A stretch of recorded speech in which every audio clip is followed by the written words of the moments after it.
মানবতাবিরোধী অপরাধের মামলায় মৃত্যুদণ্ডের রায় রিভিউ চেয়ে জামায়াত নেতা এটিএম আজহারুল ইসলামের করা আবেদন শুনানির জন্য ২৫ ফেব্রুয়ারি দিন ধার্য করেছেন আপিল বিভাগ। রবিবার সকালে আপিল বিভাগের জ্যেষ্ঠ বিচারপতি মোহাম্মদ আশফাকুল ইসলামের নেতৃত্বাধীন ৩ সদস্যের আপিল বিভাগ এ তারিখ ধার্য করেন।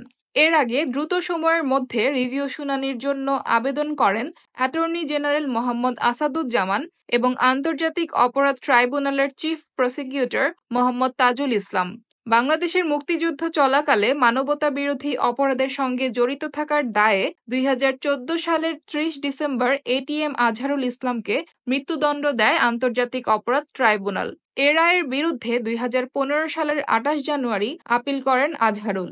এই আপিলের ওপর শুনানি শেষে মানবতাবিরোধী অপরাধের মামলায় আজহারুল ইসলামের মৃত্যুদণ্ড বহাল রেখে ২০১৯ সালের ৩১ অক্টোবর আপিল বিভাগ রায় দেন।